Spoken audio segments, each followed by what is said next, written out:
Hey basketball coaches and players, today I am going to give you some fantastic backdoor basketball plays.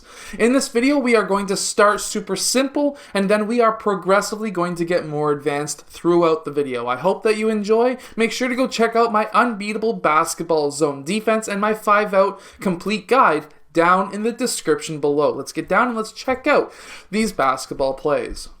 So in this first basketball play, it's going to be a 4-out, 1-in offense, and we're going to have player 5 doing a back screen on player 3, and we are also going to have player 4 set a screen onto player 2. Player 2 is going to be cutting towards the basket, same as player 3, and at this point in time, we are going to have player 1 make a decision to either pass to player 3 or to player 2. Of course, at the older age groups, this could end up being an alley-oop dunk if your team has players who can dunk the ball. That just absolutely shakes the building, especially if you have a crowd after this COVID-19 stuff, and you're going to be doing absolutely well with this play.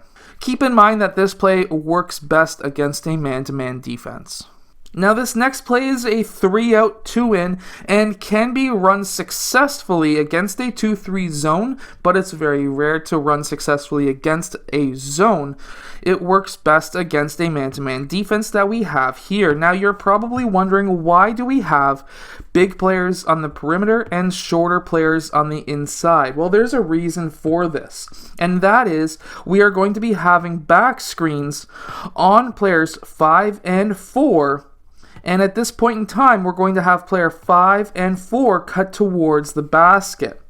Now, when those players cut towards the basket, we will be having player 1 looking for those players for the pass.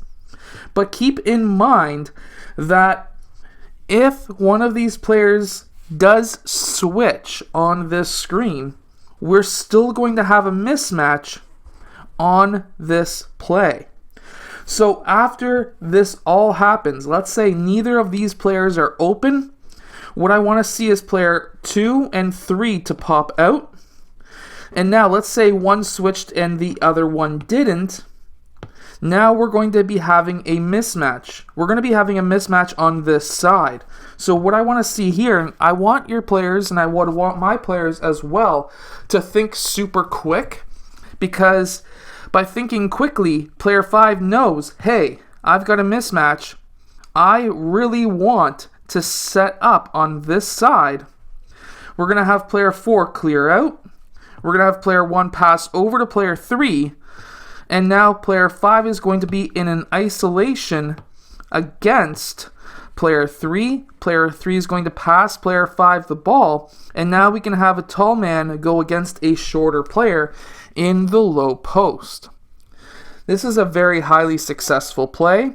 Now, if you can incorporate read and react style offenses with your team, they would understand that after they make that pass into player 5, player 3 should screen away, and player 1 would be able to come over towards that ball side, so that now, and I would personally want him to continue all the way down looking for a pass in this whole area, because if player 5 cannot make a 1 or 2 dribble move to get to the basket, at least now he's got a player who's cutting the whole side to get open. He could bang that shot.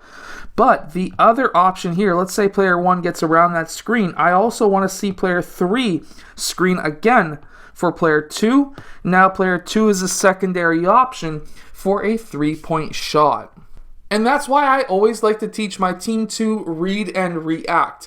Even though we just finished a set play, I don't want my players to be standing around doing nothing. I want them doing something. Always try to set a screen for somebody after you pass the ball, and if you've been standing in the same spot for 3 seconds or more, I really want you to do a screen for somebody, maybe a cut back door towards the rim or something to get yourself open or a teammate open for a shot. So now in this play, what we are going to have is player 2, he's going to be cutting down towards this low block. And we're going to be having player 4 and 5 set up a screen or a staggered screen for player 3 to cut over to where player 2 was. So after these players make their cut, we really want to see player 3 get that ball. Whether this screen was successful or not, if it was successful, obviously he needs to take that lane or take that shot, one or the other.